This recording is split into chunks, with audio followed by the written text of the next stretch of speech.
We're back. It's another Friday morning.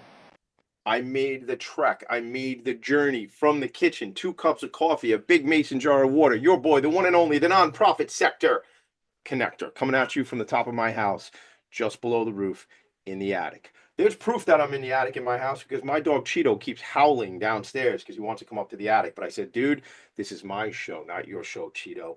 So the show is Philanthropy and Focus. I am the nonprofit sector connector. Lots to do, lots of fun things, lots of fun conversation.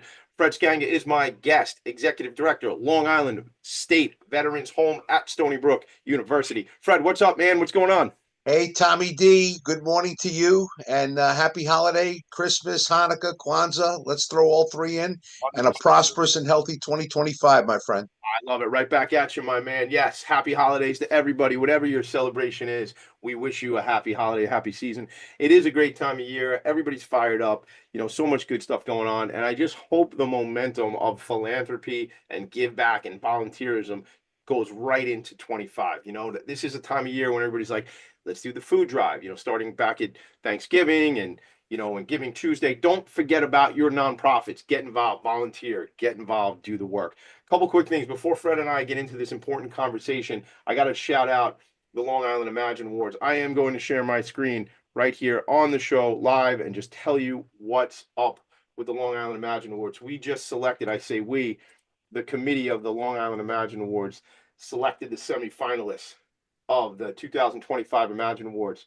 So let's go to the right page, Tommy D. Let's do that. Very cool. Go to imagineawardsli.com, imagineawardsli.com, and I'm going to read them off just in case you're not watching, if you're listening only, if you're in listen only mode, as they say.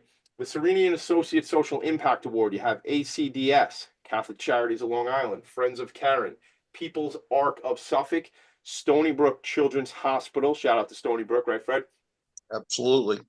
United Way of Long Island, ECL Vibes, which is Victims Information Bureau of Suffolk.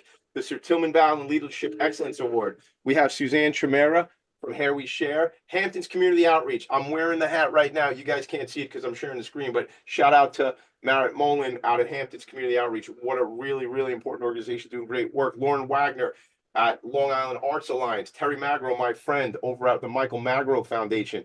My other friend, Yolanda Rapano Gross at Options for Community Living. My other friend, Suzette Gordon. Shout out to SEO Family Services. And of course, Linda Beagle Showman of the Scott J. Beagle Memorial Fund. And we go into the JP Morgan Chase DEI Diversity, Equity, Inclusion, and Accessibility Award. CM Performing Arts Center, Destination Accessible, Harmony Healthcare of Long Island, Huntington Arts Council, the Heckscher Museum of Art, Nest at Nassau Community College, one of my alma maters. Shout out to Nassau Community College. And of course, the Spirit of Huntington Arts Center, where I'm a board member. Man, I tell you, you think, Fred, if I didn't have a nickname, I should be the nonprofit sector connector. I'm like connected to many of these organizations. This is unbelievable. It's really special, man. The Imagine Awards are great. If you have you ever been to the Long Island Imagine Awards? I have not. You're my guest. Come with me. I'll tell the date later on. All right. Claire Friedlander Family Foundation Arts and Culture Award, Bay Street Theater, Co-Dance Co., which is Dancing Classrooms of Long Island, Gold Coast Arts Center, Huntington Arts Council, Long Island Children's Museum. Shout out to Nyrika. Shout out to Erica Floresca over there at Long Island Children's Museum. This is a cool one. I don't know much about the Long Island Music and Entertainment Hall of Fame other than the application I got to read last couple weeks. The Tillis Center for Performing Arts over at LIU, not too far from the attic. And then we have the Flagstar Bank Innovation Award, Cinema Arts Center. Been there. You've been there, right? Gerwin Yep. Shout out to Stu Alma, my buddy, runs that place. At Gerwin or Cinema Arts? Gerwin. Gerwin, shout out. You said Stu, right? Stu Alma, yep. Stu, good. Let's get Stu on the show. We'll have to work that out. Maybe you help me out behind the scenes. Absolutely. Make it happen. Hair We Share, again in this category in innovation. SEO Family Services, Springboard Incubators, not one I knew much about, but certainly excited. We'll get them on the show. The Ward Melville Heritage Organization and We Connect the Dots, which I had Lori Carey on the program just 2 weeks ago from We Connect the Dots. And then we have the Vanguard Benefits. I know that. That's our company. The Vanguard Benefits Rising Star Award, Balloon Mission, Bikers Against Child Abuse. I had the opportunity to meet a bunch of these bikers. Oh my goodness. I met them, I guess it was maybe 6 months ago. We were at a run walk on an early Sunday morning.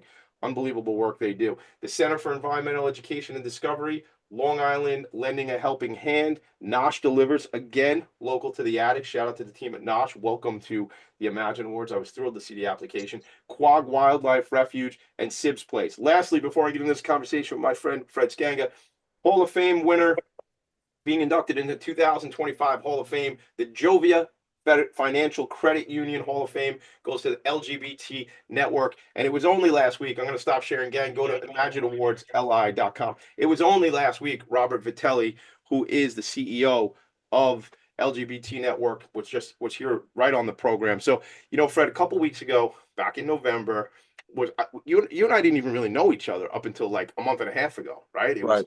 came out with Philanthropy Network in New York. We brought out some volunteers. We did 2 days in a row volunteering at the Long Island Veterans Home out there at Stony Brook University.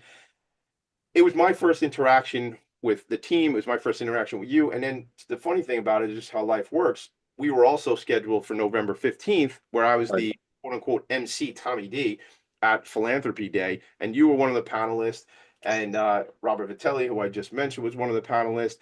Vanessa Beard Streeter and Neela. Vanessa Beard Streeter here on Long Island, and Neela also here on Long Island from EAC Network. And it was an incredible conversation. And you and I really, I think maybe I gave you a little bit of the business. I gave you a little bit. I think I was giving you a hard time a little bit, man. We were talking about Well, a AI. lot of questions on AI, Tommy. Come on. I It's didn't make those questions up either, Fred. So we're not going to talk anything about AI today. But I think I gave you the business when you were like talking about QR codes, and I was like, oh wow, I was like, oh, those are brand new. I was giving you the business, but uh I knew, when you can, because we already had that rapport, so we could absolutely. give each other that hard time. But it was great that day. It was great the day to come out for the visit. Was Here's a what big turnout. Big turnout. A lot of people, a lot of good connections, it a lot was. of Yeah, good that's vibe in the room. 100%. Isn't that what it's all about? It's all about the relationships. It's all Of about the course. and making those connections. This day today, though, is all about you. It's all about you, the organization, what the work is that you all are doing. I could tell just from meeting with you a couple of times how passionate you are about serving those who have served this country. And I want to really start with really your background, though, Fred. Like, how did you get to this work? What, were you always involved? I know you have a background in healthcare, but I really want to start at the beginning because although you and I are friends, I don't know that much about your story. I like hanging out with you. You like hanging. I hope you like hanging out with me. You showed I up. do. Showed up Mhm. this morning. I guess you like part of it. Let's find out though. Who is Fred Skanga? What was your journey? What drew you to the work you're in now? Why is the veteran community so important to you? Healthcare. Let's talk about it. So my background is I was born and raised in Flushing, Queens. I had my godmother was a director of nursing of a hospital in the Bronx, and at a very young age, I was exposed to healthcare. Probably when I was about 14 years old. Spent a lot of time volunteering in the emergency room at Misericordia Hospital in the Bronx. Then when I was 17 and a half, I got fascinated with healthcare. I went to class to become an emergency medical technician.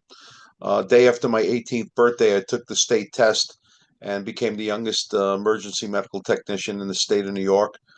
Simultaneously, I went to Hunter College. Um, and at the time, Donna Shalala, who's a former Health and Human Services secretary, was the president of the college.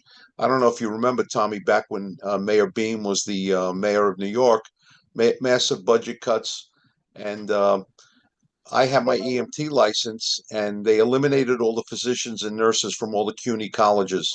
So we had a ragtag squad in the building. I happened to save a professor's life with CPR. Shalala called me up to her office and said, we'd like you to coordinate emergency services in the building. Would you do that for me? And technically, I was a young kid. I was about 19 years old, and that Hold on. was When that happened, you saved somebody's life, and then you yeah. get unbelievable. Yeah, Okay. so that was my start to healthcare administration. I Wow. was I was moonlighting as an emergency medical technician on at a Misericordia Hospital in the Bronx. I did that to put myself through college. I got my BS degree in community health. Okay. Um, I was an average student in high school, but got the 4.0 out of Hunter because I found my destiny. And I think for those listening who might be toiling with high school, when you get to college, you get to decide what you want to do, what you want to be, and I think that helps your GPA at the end of the day. I did so well. I got into the Masters in Public Health program at Columbia University. I had to do a 1 year fellowship in order to get my degree. I came home to Flushing, Queens. There was a hospital at the time, which is now called New York Presbyterian Queens. At the time, it was Booth Memorial Medical Center. It was one of 5 Salvation Army hospitals in the United States of America. I had a very great mentor. He's passed away about 10 years ago, but shout out to Frank Camerano in heaven, who was really my guiding light. Did my 1 year at Booth, stayed on for an additional 2 years in strategic planning, but really wanted to be in operations. So took an opportunity at the Jamaica Hospital. I was vice president for ambulatory care. Wasn't making a whole lot of money, but I got a whole lot of great experience. And then after 3 years, Frank had called me back and said, "Why don't you come home to Booth Memorial?" Became an associate administrator there. Worked for a few more years. And then I was moonlighting, Tommy, because that's what healthcare executives do, Monday through Friday at Booth Memorial. But I was working weekends at Mercy Medical Center in Rockville Center, Long Island. And after a couple of years, they approached me and said, "Would I like to jump ship and come to work for them?" I decided to jump ship because Booth Memorial was being sold to New York Presbyterian. Not that I couldn't have stayed there, but I wanted to try something else. Did a few years at Mercy Medical Center. Very happy there. Great hospital, great community hospital. And then, believe it or not, got a call from a friend to say, "How'd you like to work for a Wall Street company?" I really didn't know too much about it, but a new company had formed. They raised $800 million on Wall Street. It was called Complete Management. They did physician practice management. Took a job with them, worked for them for about 2.5 years. Was incredibly miserable because I don't think I was drawn to the for-profit side of the business, and they were in the for-profit side of the business. They eventually went bankrupt, but a year before they went bankrupt, I got another call, and shout out to all the healthcare executives who might be listening. Networking is so important. I can't tell you how important that is. Got a call and I was asked would I take an interview for a CEO position for a hospital in New Jersey. It was called Bergen Regional Medical Center. So that was in late 99. I had always had a goal of wanting to be a CEO of a hospital before I turned 40. So here I am, 39 and a half, taking this interview, and I was offered the job on the spot. It was a county hospital in Bergen County, town of Paramus, and they were privatizing the county hospital. So I was their first CEO under the privatization, and was there for about 3 years. It was a hell of an experience. But towards the end of the 3 years, I got this another phone call to say would I be interested in running the Long Island State Veterans Home. And I had a nursing home license, Tommy. You have to be licensed to run a nursing home. You can run a big, bad hospital, don't need a license. But if you run a small 50-bed nursing home, you need a license. Always had my license because my mentor encouraged me to get that. Did it right during my fellowship at Booth Memorial. Took the interview. And Tommy, here. I am. I thought I'd be here for 4 or 5 years. I started here in 2001. And now here it is. We're approaching 2025, and I'm still working here. I was fascinated by the fact that a skilled nursing facility completely dedicated to military veterans, their spouses, widows, and Gold Star parents sat on a college campus. And I just thought that was so great that was a unique situation. So in my mind, I took the opportunity. Um, and the rest is history. I'm here now. So Well, first of all, talk about history. I mean, we're in the present. You're doing this incredible work. I'm just floored by your all of these accomplishments and how young you started doing what oh you're doing. yeah. That's a couple things I want to draw out from that conversation. You stress the importance of networking. Gang, I'm the nonprofit sector connector. I'm all about that, right? I love Yes. how it wasn't. Fred never said, everybody listening, young or old listening. Fred didn't say, "Hey, I sent in a resume," or "Hey, I had an That application." I've never done that in my entire career. Why? Because the phone kept ringing, right? Every 3, 5 years, the phone was ringing, right? Why? Yes. People knew of your track record, the great work you're doing, the success you had, and how you were impacting organizations, so they would reach out to you. How important is that, right? It is important, and I've always been a big fan of I back in the day there was an organization called the Metropolitan Healthcare Administrators Association. I am a past president of that organization. It's a morphed into a better organization called Healthcare Leaders of New York, or HILNY. Uh, Believe it or not, even at my age, with my hair color, I still attend their events because I like to meet the young Turks in the industry. Keeps me alive, keeps me guessing, keeps me on the cutting edge. What I didn't mention, Tommy, too, is that I'm on the adjunct faculty at the Hofstra University in their MHA program, Masters in Healthcare Administration. And I just celebrated my 31st year doing that. I have not missed a semester in the entire 31 years that I've been there. You know, it's. I was talking to somebody this morning. I'm actually recording 4 episodes of a new show I'm doing. It's called Long Island Changemakers. I'm doing it this afternoon, and I was talking to a friend of mine this morning before you and I met. She's outside of Philadelphia, adjacent to healthcare, so it's interesting that you and I are talking about this today. But it was one of those things where you say, you know, you need something done, give it to a busy person, right? Because a busy person is going to find a way to do it. And you know what? Excuses, gang. Excuses are terrible. Get rid of them. Get rid of your excuses. I'm too young. I'm too old. I'm too short. I'm too tall. Whatever, man. That's all nonsense. That's shenanigans in your head. Get rid of it. What Fred is saying, though, he has plenty of things he's involved with. And, you know, you have family, right?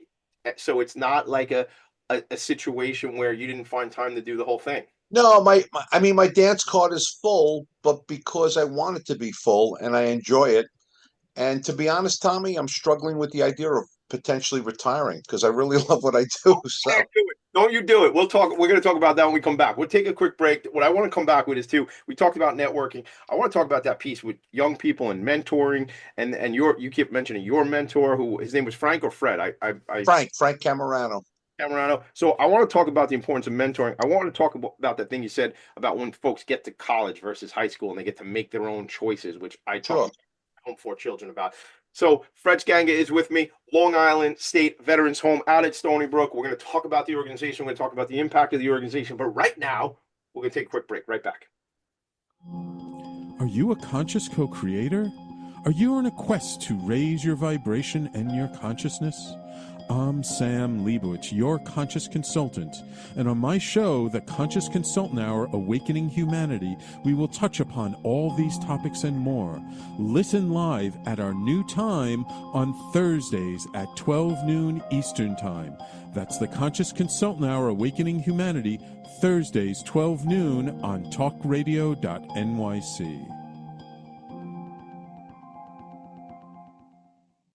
Are you a high-achieving, growth-oriented leader?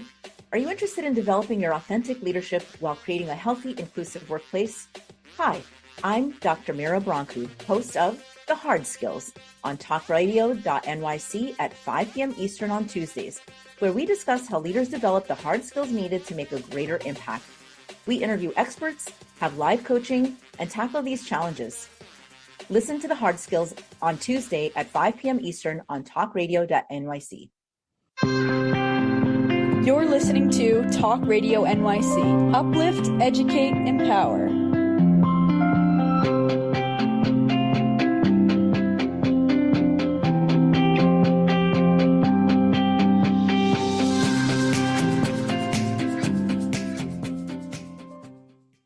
Nonprofits need connections to move in good directions. So cut through all the static. Join Tommy in his attic. You know, it's always that first break when we come back from the first break. You know, I have a theme song too, Tommy. Yeah, I was going to say, so my first Long Island State Veterans Home, serving those who served. Long Island State Veterans Home, serving those who served. Who knew we were going to get you and me to sing on the show? Fred, Karaoke, you're doing it all. Come on, that's great. I used to say early on in this show, we used to say, okay, now that you know the song, you got to sing it, right? But now you're making me sing on the show. I love it. Is that your theme song, or do you use it in commercials and stuff or video? So it's funny, we do a lot of radio advertising to reach out to the veteran population. And we work with Connoisseur Group, and they came to us and said, you know, you guys need a theme song. And I'm like, what's that going to cost me? They said, no, it's free. I said, oh, how does that work? So we called a consultant down in Nashville, Tennessee. That's where all the musicians hang out. And we had about a half-hour conversation. and we gave them all the mottos and themes and all that. And 2 weeks later, they sent us a CD with our theme song on it, and we play it at all our events. Actually, it's I who knew? Who knew you had a who was singing it? Is it do we know the I singer? I don't know. It was a bunch of singers, but they recorded in Nashville, and the radio station paid for it, so that was even better for me. Listen, my favorite price is free. That's like one Uh, of my favorite prices. No, no, you got to do OPM. You know what OPM is? Other people's money. That's correct. Yeah, Okay. yeah, definitely. That's the money I like to spend. Yes, sir. I spend mine too. I'm pretty good at it. Talk to my wife. She'll tell you, Tommy D, enough. So, all right, let's get into it. I want to just before we get to, there's really important questions that are on my mind. All right. Yeah. You're a kid from Flushing, Queens, correct? Yeah. All right. Your aunt was up in the Bronx. So No, now, no, she lived in Flushing, but she worked in the Bronx. Yeah. so you spend time up at the hospital in the Bronx. Yes. Here's an important question that I'm going to ask you as it relates to a baseball team that plays in Flushing, Queens. Okay, don't shake your head. Don't tell me you're a Yankee fan. I am a Yankee How fan. could you be a Yankee fan? You're I from. was enamored by Mickey Mantle and Roger Maris. Oh my People were goodness. so upset that these two guys were competing for the home run. And Yeah. I'm like, figure it out. We got two guys hitting home runs, man. Can't get any better than this. You know, Oh my goodness. everybody wanted Mantle to win. I was rooting for Maris. I always liked the underdog, and it all worked out. You Well, know, I got to shout out my friend Mick Collins, who is named after the Mick. He's a huge Yankee fan. Shout out to Mick Collins. yeah. He's a good guy for you to know. He's involved in the nonprofit sector, Fred, and Mick does works with a company called Pay It Forward Processing. They're a merchant processing company that gives back money to nonprofit organizations. Tommy, I was ostracized as a young child in Flushing, You Queens, with should my have been. Yankee. I love you, but you should have been I mean, Oscar. I had my Yankee shirt on, and not cool. Again, you just want some. Listen, when the world zigs, I try to zag too. But But I like, wait, I do have a story. My brother was a Met fan, and yep, in 1969, we snuck into the game in the seventh inning because you didn't have to pay. And I was part of that group that tore the grass up off the field, kidding. and we replanted it. And my dad was a huge Met fan, and my brother was a huge Met fan. So we replanted some of that Shea Stadium grass in our backyard in our home in Flushing. Now that's a cool story. Yeah. I thought you were going to tell me you took it up to the Bronx and replanted it up. Like a Yankee fan stealing our grass too. Come on, man. stealing Sod. It was sod. Come on. stealing grass. That's a whole nother show, guys. We're not going to talk about stealing somebody's grass today. But look, I think I always get a kick out of that. So I have two cousins grew up in Belrose, Queens, brothers. My cousin Vinny, and my cousin Mickey, and one's a Met fan, one's a Yankee fan. And it's just it happens, right? It happens. It is what it is. But you know what? It's been a good couple weeks to be a Met fan. And I know Mick Collins. Oh, there you go. What are you going to throw Soto out at me? Come on. What are you going to do? What am I going to do? I'm not going to bring it up. I won't bring it up. We'll move on. He didn't want to be second banana to Judge. I think that's why he left. Listen, love that. Whatever the reason is, and it ain't my 765 million buckaroos, so I don't really care. I'm just happy we got it. I know I know all my kids are gonna. I gotta go buy 5 Soto jerseys. I know that. Oh, It's exciting. Let's get into this piece that you mentioned because I think it's critically important for the young folks listening, and not just young folks, other folks who are listening. I have 4 young children, right? Nobody's in college yet. And some days they tell me they don't want to go to school. Only like Monday through Friday, they tell me they don't want to go to school. So some days, like 5 days a week, they tell me this, right? I don't want to go. I don't want to go.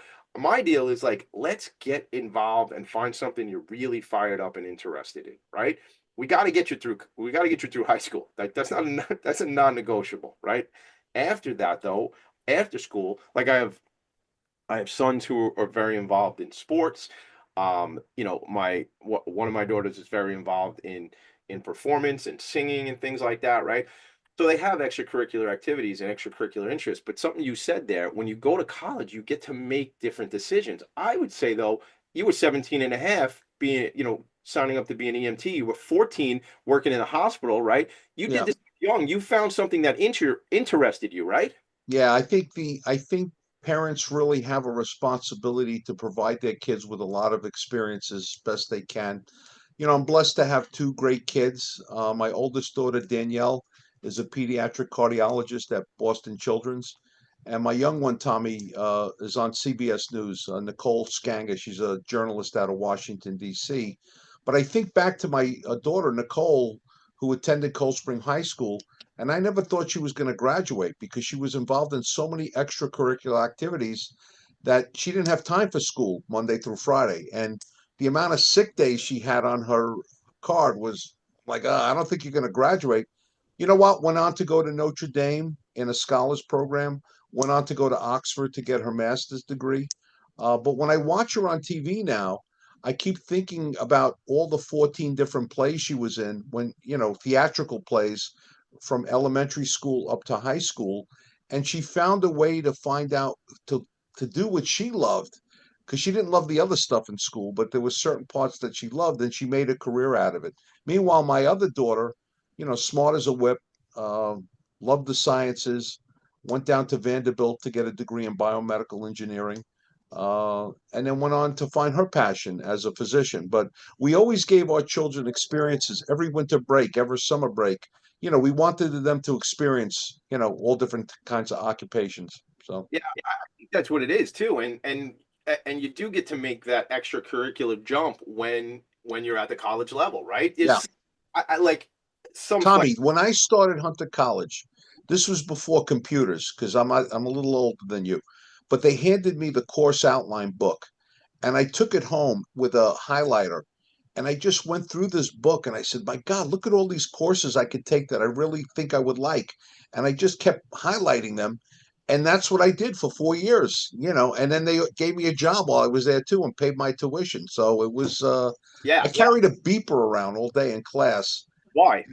and they were paying me to go to school. The beeper because the school had you on call for things? Yeah, because it was like 911. If security got an emergency medical call, there was a bunch of us who were EMTs would respond to whatever the situation was until 911 would show up in the building. So, and then the president of the college went on to be Bill Clinton's Secretary of Health and Human Services, Donna Shalala. So I was meeting some powerful people at a young age.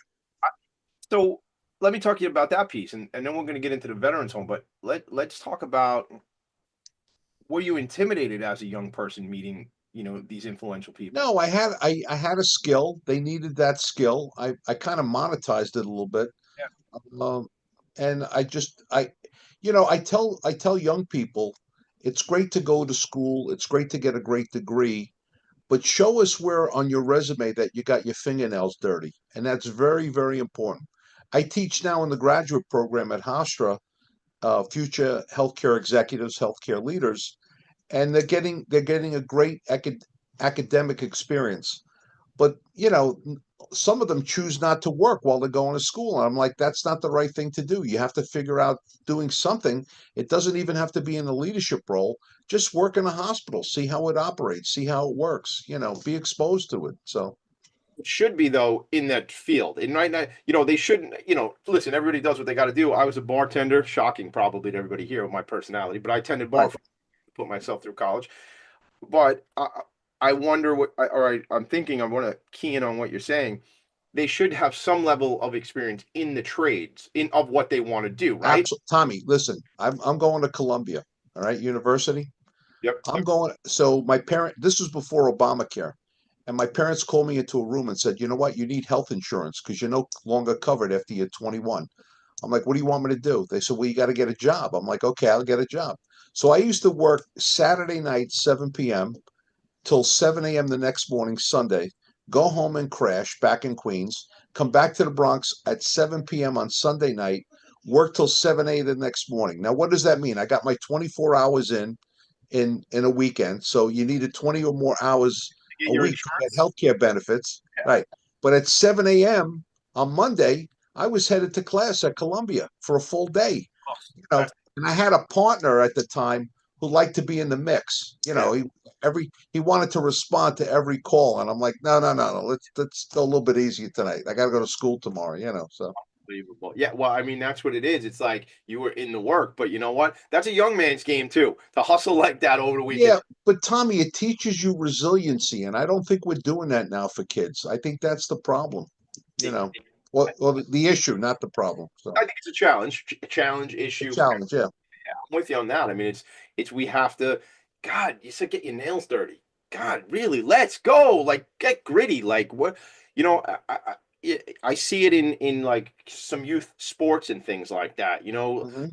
Kid misses a shot, is like not excited, is like gets very upset. I've seen it recently where they miss. Let's go. So you missed a shot. Let's go. Next play. Like, Yep. you gotta, that's a whole nother thing about society and things like that. But I think Well, you should be able to fall down and pick yourself up. Come on. I always say walk it off. It's funny. We have to take a quick break, but when my oldest was younger, when you first have a kid, right? You Sure.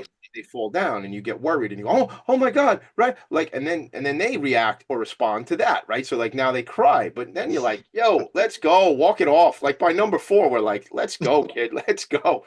You know, come on, you two, feed yourself, figure it out. Let's get out of here. We got to keep it moving, right? Like anyway, but that's life though. Life is it's not going to be. I was watching something this morning on Instagram and it was Tom Brady and he was saying, you don't feel like doing it? Like he said the F word. F your feelings. You're not in the mood to do it. F that. Like go. Let's go. Like the idea is you're not always going to be jazzed about doing it in the moment. So sometimes you got to do it when you're not enthusiastic, right? I That's tell people stop talking about it. Just do it.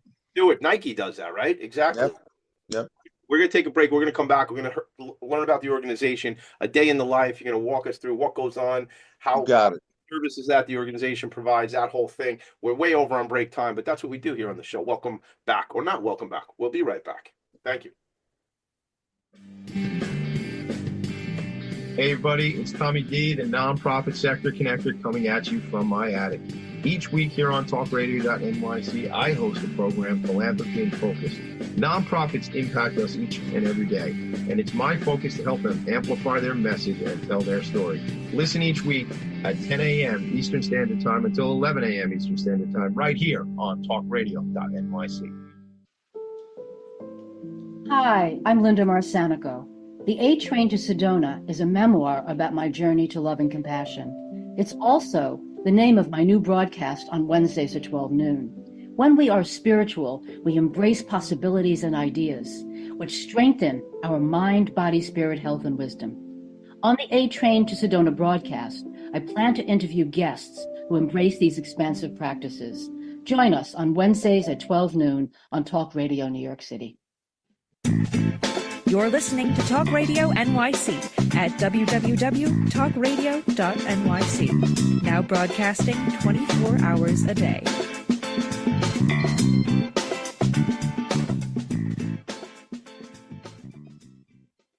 Nonprofits need connections to move in good directions. So cut through all the static. Join Tommy in his attic. Static. Join me in the attic. I'm sharing the website right now for Long Island State Veterans Home. There's some facts here that Fred and I are going to walk through now.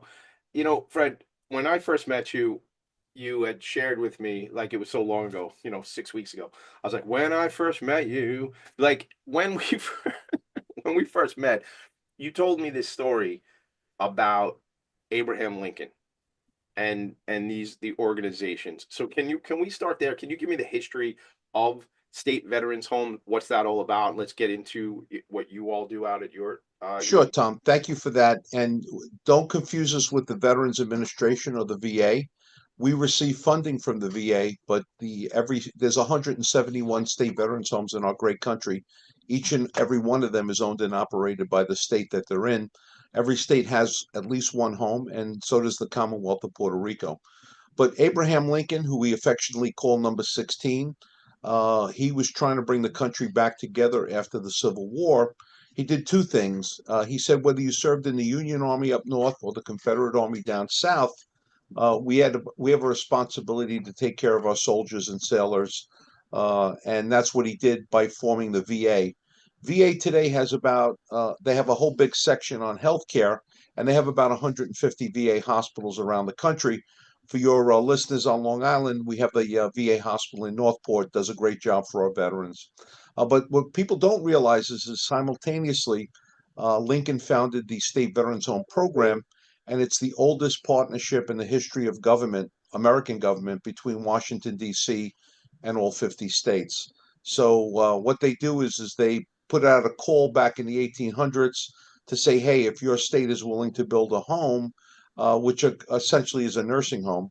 The federal government will fund it 2/3 if the state will match it 1/3. So the history of our home was that there was no state veterans home on Long Island. A bunch of veterans went to Albany, went to Washington, petitioned very hard, and they got the approval. And when we were opened in 1991, the original cost to build a home was about $30 million. The federal government at the time provided 20 million, and then Governor Cuomo, not Andrew, his daddy Mario, gave us the other 10 million. Hence, we opened our doors. And since 1991, we conservatively estimate that we have assisted about 15,000 veterans and their families who, and what do they need? What do? We do short-term rehabilitation. We do traditional long-term care. We do Alzheimer dementia care. And we're very good at palliative care, end-of-life care, hospice care. So that's our four mainstays. We're also blessed to have a medical model adult day healthcare program. And only 3 of the 171 state veterans homes in America have that. But it's an outstanding program, and we service our veterans from the Nassau-Suffolk border all the way east till about Riverhead, and that's a 6-hour day program, 9 to 3. We serve you 2 nutritious meals, breakfast and lunch, and our daycare is a medical model, not a social model. So, real briefly, social model is breakfast, lunch, and a lot of bingo. Ours is breakfast, lunch, some bingo, but we're going to give you the nebulizer treatment. We're going to give you the wound care that you need. We're going to manage your medication. We're going to be checking your vital signs. Anything that you might need during the course of the day, we provide it. And Tommy, it's a great thing for caregivers. So I'm talking to the 85-year-old wife who's caring for the 86-year-old veteran husband, or I'm talking to the 50-year-olds who are caring for their grandfather who might be in his 80s or 70s or whatever. When they come here for the 6 hours, here's what we can do. I can change the battery in the hearing aid. I can clean their teeth in my dental suite. We can check their eyes with our optometrist who's on site. We can check their feet, with our podiatrist here. We can give them physical therapy, occupational therapy, speech therapy. All our daycare veterans keep their own doctor in the community. So if the doctor says, hey, Mr. Jones needs a blood draw, we can do it right here.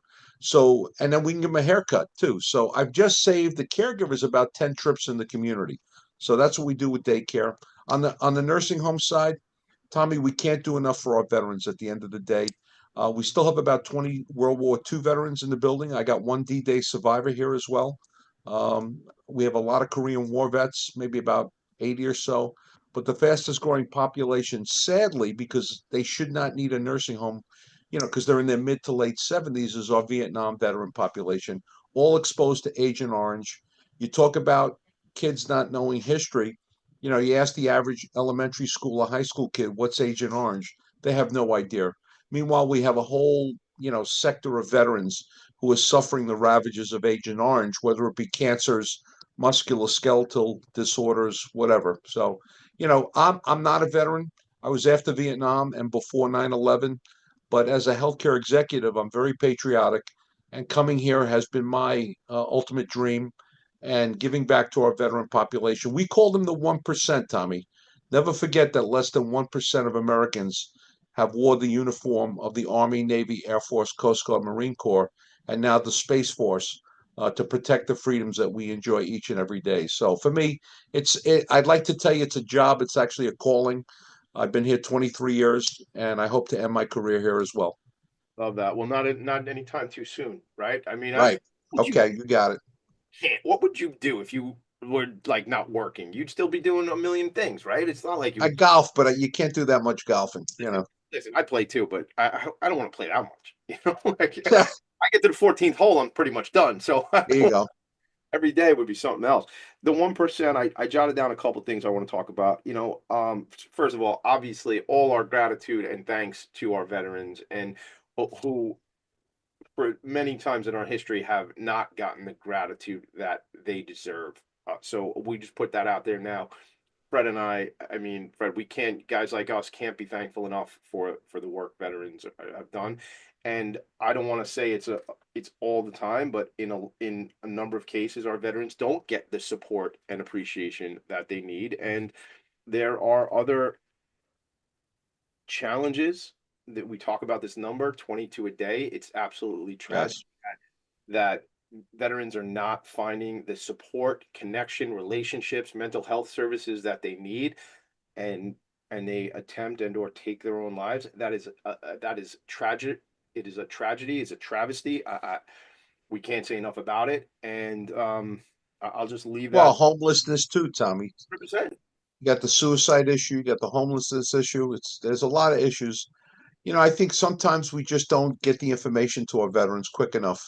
Um, it's funny. My daughter did a story about 3 months ago. They sent it down to Louisiana, and there was a gun shop owner who just decided to, at no cost to the veterans, to store their guns if they're not feeling good, or if they're in suicidal mode. I'm going to send you the piece after the broadcast, but it made national attention, and they were able to get away with it in Louisiana because it's one of those states that they're not going to take your gun away if you have a mental illness issue. But this guy has hundreds of guns in his store that he's safeguarding until the veteran feels better about him or herself and is out of that suicidal ideation mode at the end of the day. So Great service. Just for him to be so forward thinking to support the veterans in that right. Well, he was a veteran, served in Iraq, Afghanistan. So giving back to his comrades. Unbelievable. You and I joked about it and about the haircut thing. But I always say to you every time I see you, I got to come out. You're giving out haircuts out there. But I say it because it makes people laugh. But the thing about it is, I wrote down right before you said caregivers. I wrote down caregivers, respite, and then you said caregivers. So it's just funny how I was keying into what you're saying because if you are a caregiver, first of all, caregivers, take care of yourself. Self-care is not selfish. Okay, it's not. You can, we hear about the cliche and put on your oxygen mask, the whole thing. You got to Yeah. take yourself. You're no good to anybody else if you're not taking. I'm speaking to me, to Fred, to everybody, because a lot of us are in the sandwich generation, as they say, where we have elderly parents who are experiencing some. Tommy, shout out to my mom, 99 years old, going to be 100 next July. God, shout out. Dad's 95. Wow. Mom was a cougar back in the day, back in the 50s. So it's but living in their own home with 24-hour aides, figuring it out. Yeah, So they need you need the support at 99 for sure. And you said oh yeah, that's 95. You said, is that right? yeah, and but we're all caregivers in one way or another. You know, I'm blessed to have a brother that works with me. We'll work as a team, and trying to keep my parents' wishes alive to be in their own home.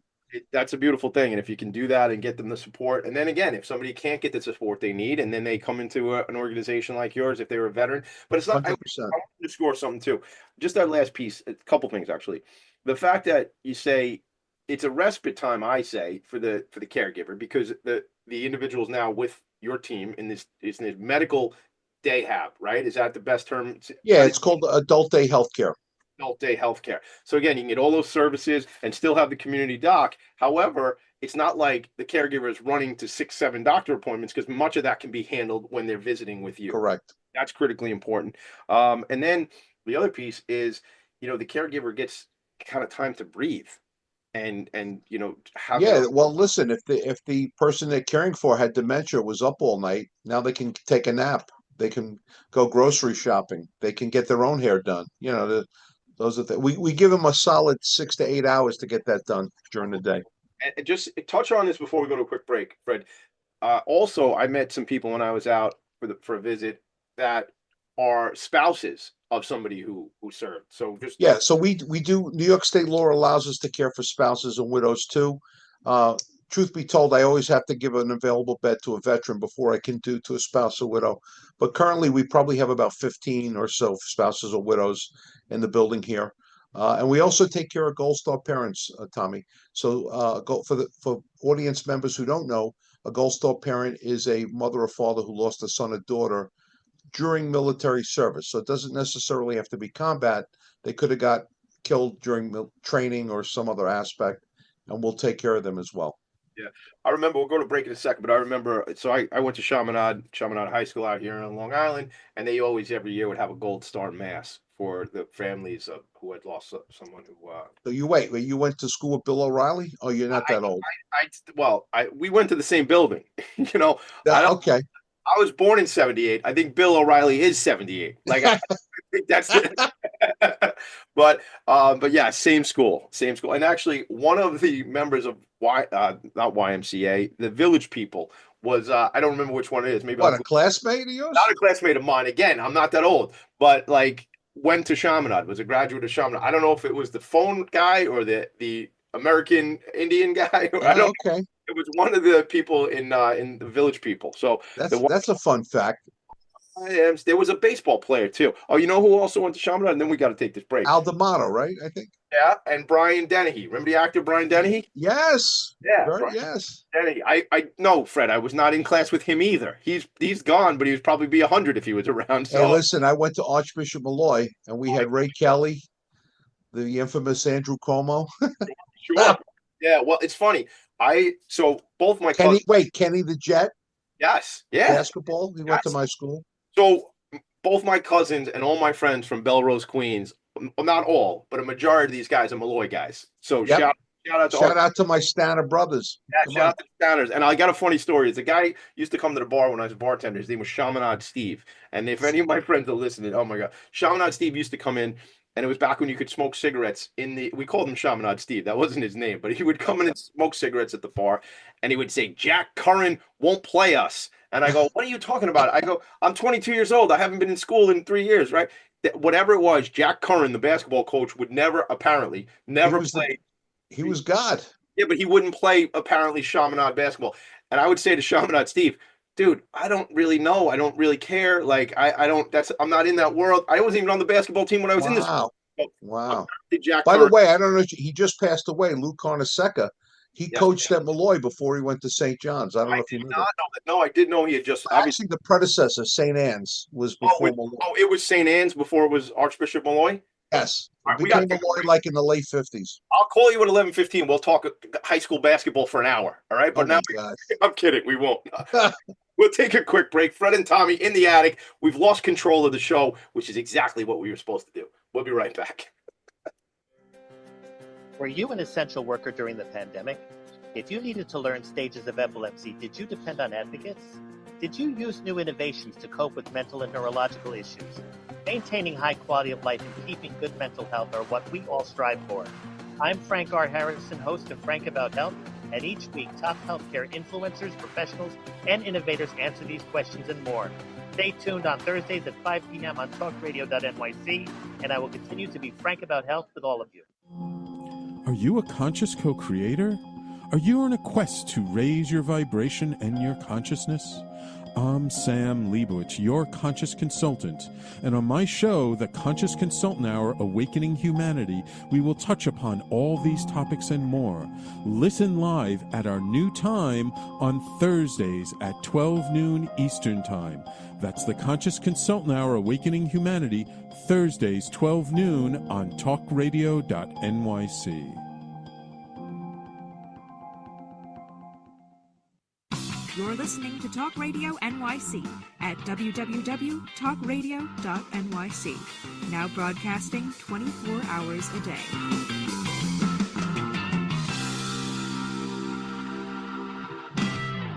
Nonprofits need connections to move in good directions. So cut through all the static. Join Tommy in his attic. Belrose, Queens. I just had a drop in the chat with a bunch of us that keep in touch from growing up, and I forgot this. My boy Danny Martin just goes. I said I just mentioned a Chaminade Steve story live on the show. He's another Dan Martin, FDNY guy, Archbishop Malloy grad. He goes, "Go Red," because that's what Chaminade Steve would come in. He would come in the bar, and go, "Go Red, go Red." I was like, it was hysterical. Shout out, rest in peace, Steve. Chaminade Steve, we love you. Just funny stories about the past.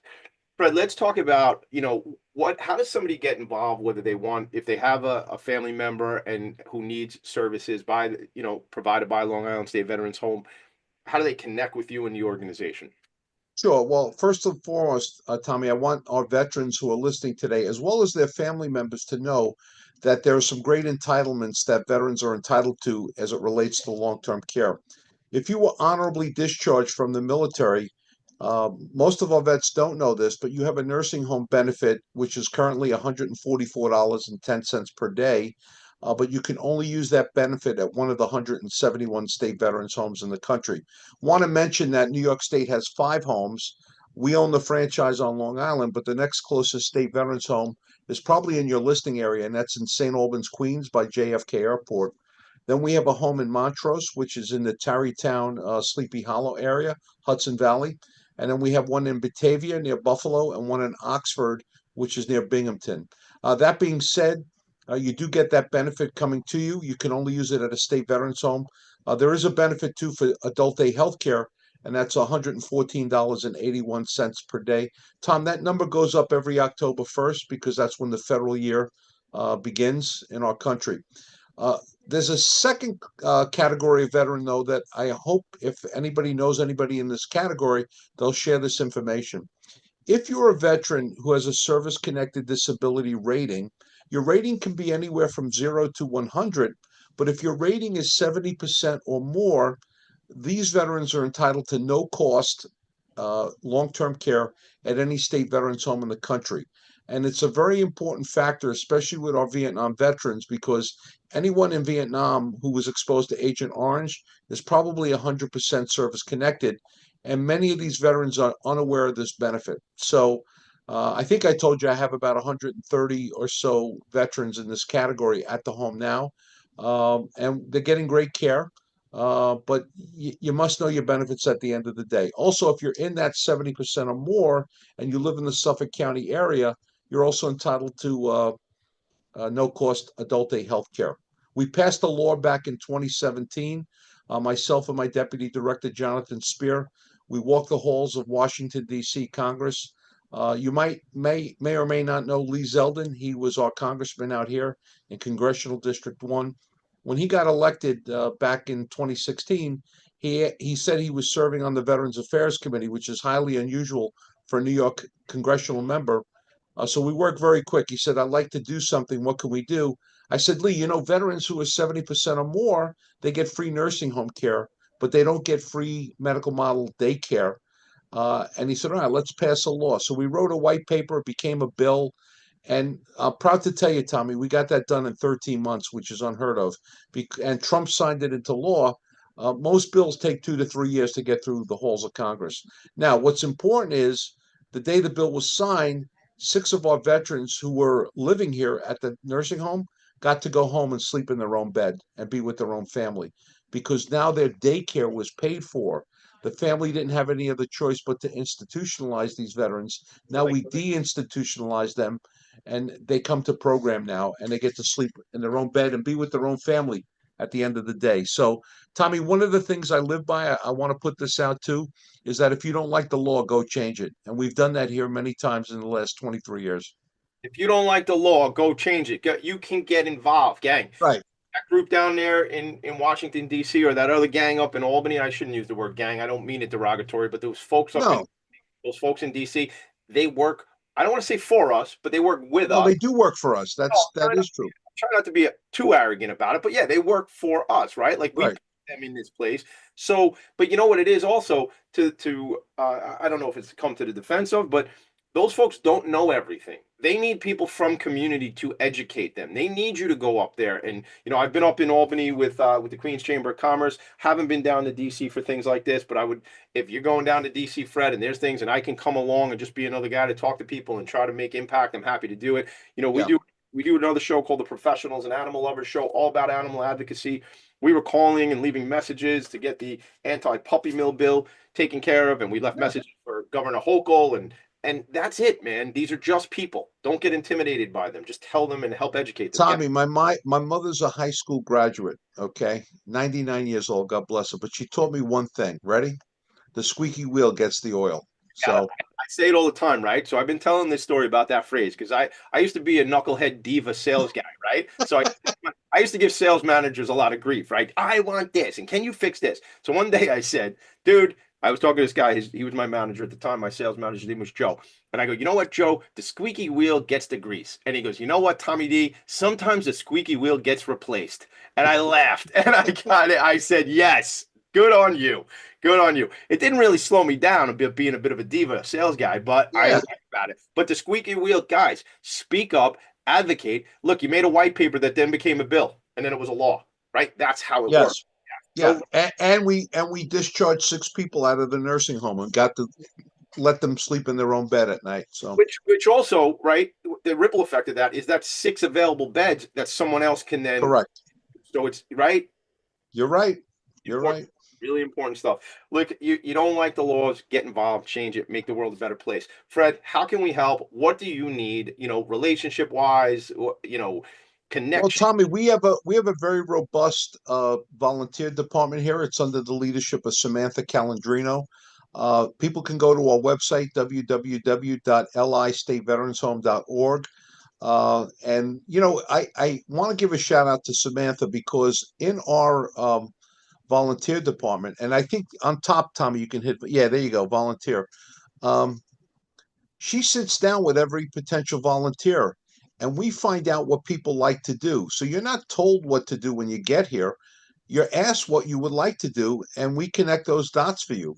I have a gentleman here whose only love is plants, and he's watering plants twice a week. And we have a lot of plants because we're a big building. But we found we found what he loved to do. And Tom, can I be honest? Our plants never look better. I mean, we have so many.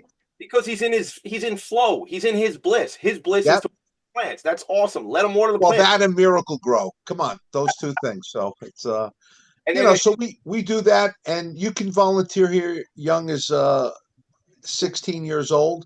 We have volunteers in their 80s right now. So it says here, Valentine's application, 14 to 17 years old. So I apologize. I stand corrected. 14, that's awesome. 16. No, I wasn't trying to correct you. I was just trying to say how great is that? Young people can get involved. I'm going to stop sharing the screen because we got to draw this show to a close. We are Okay. out of time. It happens every week that way. So, Fred, I appreciate you. I want to stay connected. Don't ever hesitate to ask me for favors. Sure. Like I know how to return a favor. You know what I mean? So it's like that sort of thing. But I I make myself laugh. One hand washes the other, Tom. I appreciate you. Thank you for being my friend. All right, make it a great weekend, everybody. Fred Skanga, thank you. Hey, Merry Christmas, Happy Hanukkah, Kwanzaa, whatever it is that you celebrate, do it with your family. Make it peaceful, make it joyous, and don't forget about 2025. Healthy and prosperous. Let's go. Everything he said. Make it a great day, guys. I'll see you later. Bye. Nonprofits need connections to move in good directions. So cut through all the static. Join Tommy in his attic.